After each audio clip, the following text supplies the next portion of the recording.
So today I'm going to show you guys basically a free method, or I'm going to assume a free if you already have the tools at home, method of just keeping your tank algae free if you have an algae issue on your tank. The algae that we're going to be trying to combat or remove will be the algae on the glass. That's actually the hardest algae to remove, even with UV sterilizing. So with UV sterilizer, the algae has to be in the water column for it to pass through the UV sterilizer, and that's how it actually kills the actual algae. So like, for example, if your water is completely green, a UV sterilizer is the way to kind of remove that algae.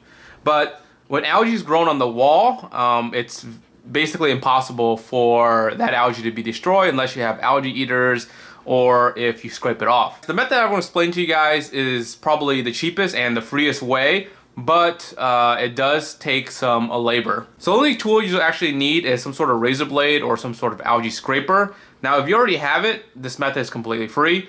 If you don't have it, a razor blade is probably under $1. You can get like probably a couple of them for under $1, and you can really use like a credit card if you really got desperate, but it's a little bit trickier with a credit card. But anyways, it could be free by just simply looking around for something that can scrape glass without scratching it around your household. So this method I'm going to be explaining is basically a hard reset on your tank. Now, what are you actually doing to your tank? So over time, the level of nitrates in your tank will rise gradually, even if you're doing water changes. Even with a 50% water change, it will only reduce half of what it is in the tank. And, at some point, the tank kind of needs a hard reset, or else it's going to be the levels of, nitrates or whatever that's in your tank will kind of just be stagnant, even if you're doing huge water changes. So the goal is basically getting that baseline level back down as low as possible so that when you're doing your water changes, it's actually being effective. All right, so let's get started.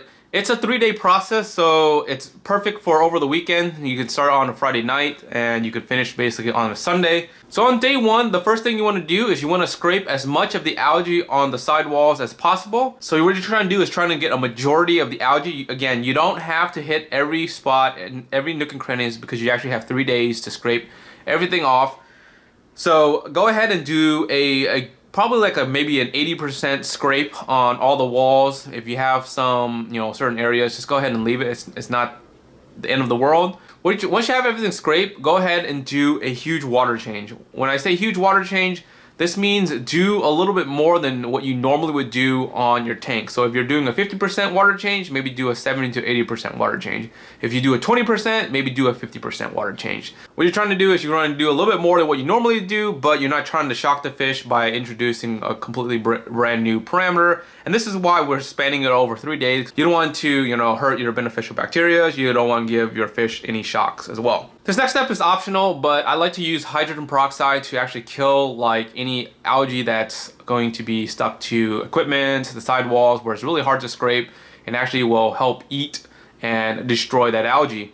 Go ahead and do a quick spray along the tank perimeter. You don't have to do too much, just do a couple sprays along the wall, let it sit for maybe 5 minutes, and then go ahead and refill the tank. So on day 2, you're doing the exact same steps.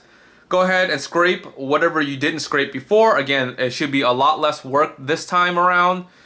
Just basically hit up the areas that you kind of miss, look for those areas, scrape any other things that you want to go ahead and scrape. Again, this shouldn't take you as long as day 1 because day 1 is probably the worst. Again, do another huge water change. Again, a little bit more than what you normally would do. Again, optional. If you want to do hydrogen peroxide, go ahead and spray the sidewalls of the tank with hydrogen peroxide. Let it sit for 5 minutes again and refill the tank. So on day 3, it should be very clear and pretty much no algae on the sidewalls.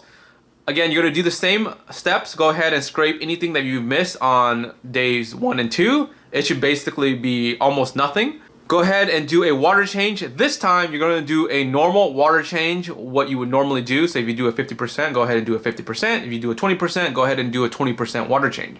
The last part is optional again. Spray the sidewalls with hydrogen peroxide if you choose to, and then go ahead and refill the tank.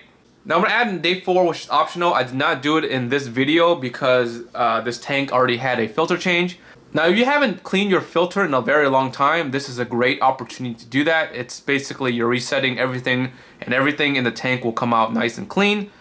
Go ahead and clean your filter, you know, add in carbon if you like to run carbon. That's a great way to remove organics or anything in the actual water columns. Alright guys, and that is the method in terms of resetting your tank. Sit back and enjoy your tank because it's going to be like a brand new tank now. Alright guys, I hope you guys enjoyed this how-to video. If you guys aren't subscribed yet, make sure you subscribe. And like always, until next time guys, peace.